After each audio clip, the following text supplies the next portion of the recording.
안녕하십니까. 오늘은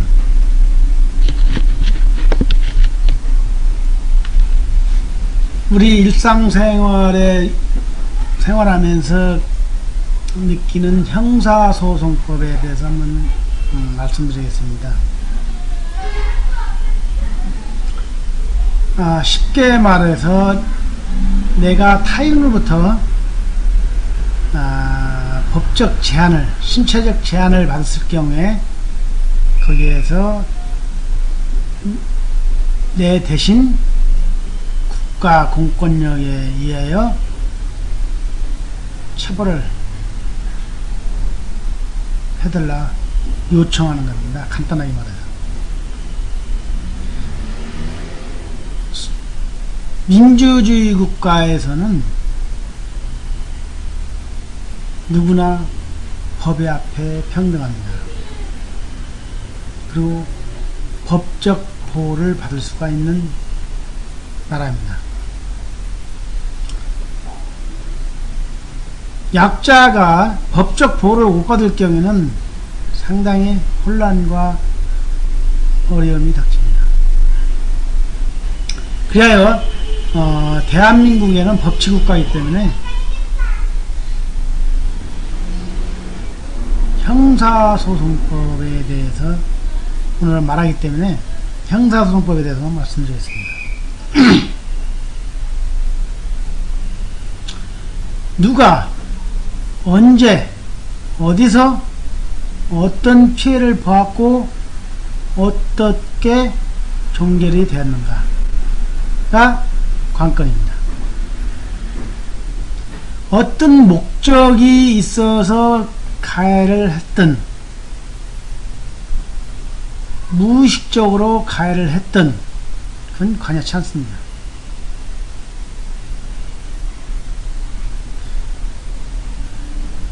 우리 실상생활에 있어서 이것은 벗어나는 건데요. 수학에 있어서 제일 기초적인 게 뭡니까? 집합입니다. 제가 일반 사람들에게 집합의 원리를 대해서 한번 정의를 해서 한번 얘기해보라 그러면은 한 90%는 못 알아듣군요. 집합에 대해서 집합의 정의는 뭐냐? 어떤 조건에 확실히 규명될 수 있는 수입니다. 어떤 조건이 맞아야 되고 규명될 수가 있어요. 확실히 분리가 돼야 됩니다. 이런 내용의 집합의 원리가 아까 우리 일상생활에는 모든 조건에 맞습니다. 자, 형사소송법에서도 내가 가해자든 피해자, 내가 억울하게 당했습니다. 물질적인 피해자가 될 수 있고 사이버상의 피해가 될 수 있고 여러가지 종류가 있습니다. 대부분의 요새는 그 물질적인 것보다 사이버적인 테러를 많이 받았습니다. 인터넷이 많이 발달되기 때문에 특히 연예인들 요새 보면 뭐 탑으로도 많은 영향을 많이 받았습니다. 자, 그러면은 형사소송법의 소를 제기하기 위해서는 갖춰져야 할 조건이 있습니다. 자, 조건은 뭐냐? 첫 번째, 어느 사이트, 어느 장소에서 일이 벌어졌느냐, 누가 가해를 했느냐, 어떤 방식으로, 피해자가 얼마만큼 피해를 받느냐,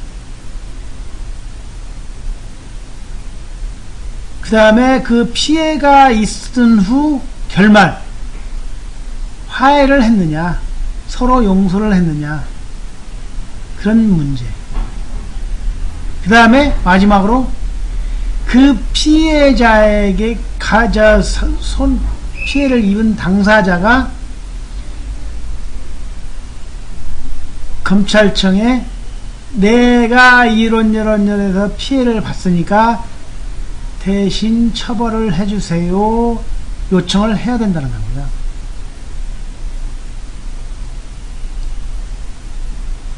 막연히 내가 피해를 받는데도 의사표시를 안 할 경우에는 검찰이나 공권력이 개입할 수가 없습니다. 현행범이 아닌 이상. 자, 그러면 사이버 테러에 대해서 간단하게 말씀드리면, 사이버는 어느 사이트에, 어느 카페에 언제 몇 월 며칠 몇 시경 어느 사이트에 누가 익명 게시다도 상관이 없습니다. 카페에 사이버 수사대는 익명 게시다도 그 소재 인적장을 파악할 수가 있습니다. 그래서 나는 익명으로 게시했기 때문에 나를 못 찾겠지, 그런 생각을 하셨으면 안 됩니다. 자, 그런 상황에 어떤 내용으로 상대방을 명예훼손을 할 목적으로, 모욕을 줄 목적으로, 상대를 공격할 목적으로 허위사실 및 사실, 진실된 사실도 상관이 없습니다.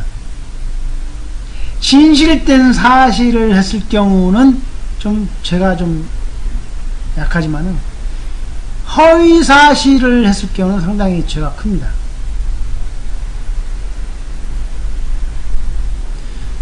이런 내용을 가지고 모욕을 합니다. 예를 들어서 모욕적인 내용을 한 가지 예를 들면, 누구누구는 이완영이보다 못된 놈이다. 누구누구는 개자식이다. 누구누구는 누구의 딸랑이다. 등등. 이런 단순한 우리 일반 사람들이 살고 생각하고 있는 모욕적인 얘기도 상대편이 받아들이는 데 있어서는 상당히 큽니다.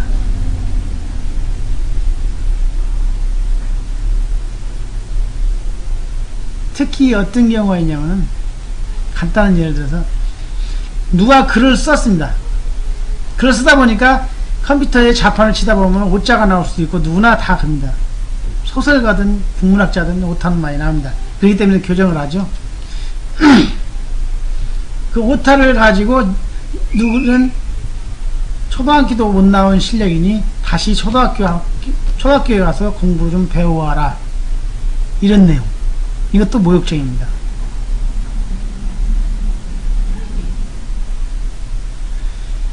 이런 사소한 내용을 가지고 상대편을 모욕을 줄 목적으로, 명예를 훼손할 목적으로 글을 쓴다는 것은 이 형사소송법에 적촉이 된다는 겁니다.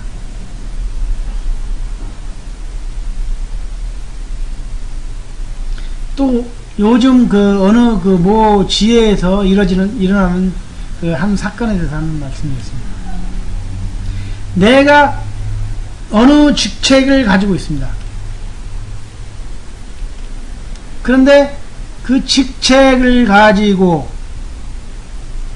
그 단체에 소속된 사람에게 허위로, 정상적인 절차를 밟지 않고 허위로 그 정보를 누설하여 상대편이 마침 뭐뭇을 잘못된 것처럼 느끼게 할 수 있는 것, 그것도 명예훼손입니다. 예를 들어서 어느 단체의 감사가 정상적으로 감사를 절차를 받는 데에서 당연히 감사를 받으면 됩니다. 그런데 그 정상적인 감사 절차를 무시하고 그 절차가 없는 상황에서 독단적으로, 직권으로, 본인의 독단적으로 어느 지역을 감사하러 간다. 내가 어느 지역에 감사를 갔더니 거절하였다. 이런 내용이 외부에 알려지고 이런 공개를 했을 경우에는 이게 명예훼손입니다. 왜냐하면 피감사자들은 정당한 감사를 받을 권리가 있습니다. 그런데 하물며 정상적인 감사도 아니고 꼭 무슨 죄를 진 것처럼 느낀다 이겁니다. 그런데 그 죄를 진 사람이 그 감사를 거절하였다, 회피하였다, 뭐 도망갔다, 이런 얘기를 다른 일반 제3자가 들었을 경우에는 그 사람 참 잘못을 얼마나 했길래 그런 생각을 갖게 됩니다. 이게 국가기관에 얘기했을 때는 직권남용이고, 사단법인이 했을 때는 업무방해입니다. 명예훼손이고요. 이런 내용을 가지고 피해를 본 사람은 억울합니다. 어디 가서 하소연도 못합니다. 그리하여 국가기관의 명예훼손, 허위사실 유포로 소장을 제기합니다.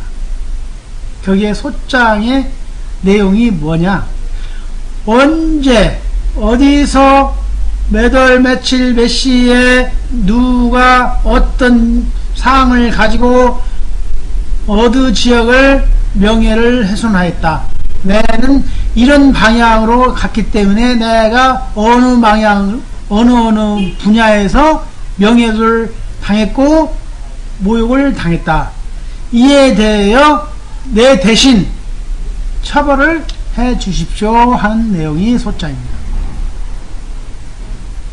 옛날에 법이 없을 때는 내가 피해를 봤을 때는 뭡니까? 내가 당사자가 직접 쫓아가서 한 대 주워박든지 해야 되는데, 내가 피해를 봤다고 해서 다시 내가 가서 처벌을 한다든가 내 힘 있는 자들을 데리고 가서 처벌한다 그러면 그건 폭행죄가 됩니다.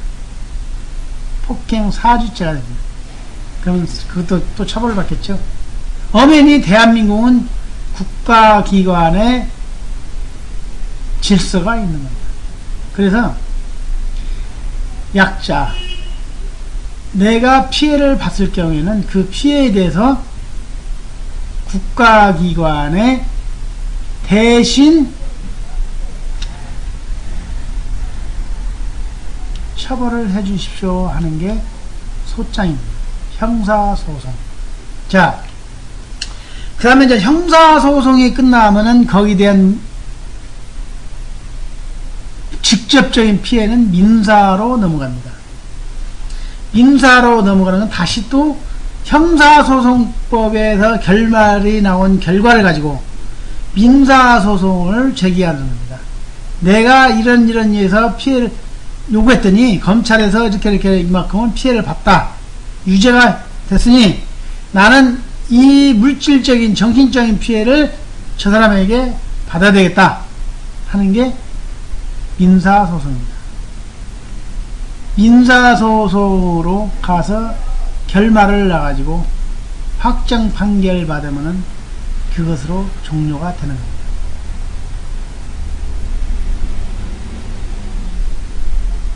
대부분 사람들이 형사소송법에 의하여 처벌받고 과태료받고 하면은 끝난다 생각하는데 절대 그런 상황이 아닙니다.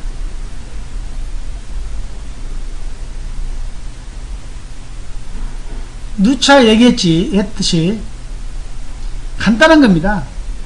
교통사고를 났을 경우에 내가 저 차를 실수로 받았습니다. 교통사고를 났을 경우에는 당연히 경찰은 현장에 와서 양쪽에 봐가지고 가해자에게 스티커를 발부합니다. 그 다음에 보험회사 와서 서로 쌍방에 합의를 해가지고 보험회사에서 내가 책임을 질 테니, 이 사람은 나에게 보험을 들었기 때문에 내가 책임을 질 테니 당신은 보험회사 당사자끼리 싸울 테니 이 가해자는 얘를 주세요 하는 겁니다. 그러니 그러면 보험회사에서는 자동차도 고쳐줘야 되고 피해해 줘야 되고 다쳤을 때는 치료비도 대주고 그런 게, 그것은 민사입니다. 아까 형사는 과태료 벌칙금 5만원짜리 띄는 게 그 형사사건이고, 형사사건 끝났을 경우에 치료비, 위자료 이런 것이 민사사건입니다. 마찬가지로 우리 일반 형사사건도 마찬가지입니다. 형사사건에 검찰에서 벌금 100만원, 벌금 500만원, 이것은 벌금이고, 그 다음에 그 끝나고 그 결과를 가지고 민사에 넘어가서 손해배상 청구하는 것은 민사입니다.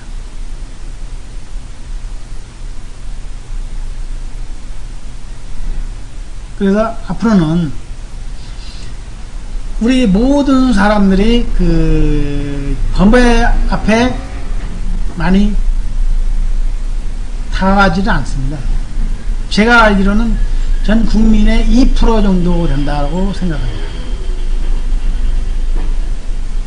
100명 중에 2명 정도가 형법, 민법 이런 위법적인 절차로 법에 관련이 되어 있습니다. 그렇지만은 그 2% 정도 되는 그 법에 접촉된 사람들이 그래도 내가 죄를 졌든 피해를 당했든 가해자든 법을 알면은 최소한의 조건에서 해결이 됩니다. 또 미연에 방지할 수 있습니다. 그래서 오늘은 제가 형사소송법에 대해서 한번 논의를 해본 겁니다.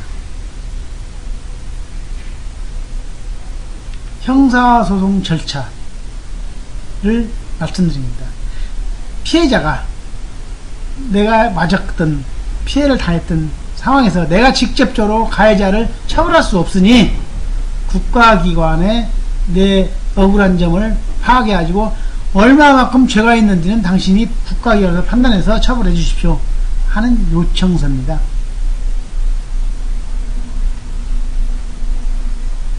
자, 앞으로는 오늘은 여기까지 그 내용을 간단하게 말씀드렸고요.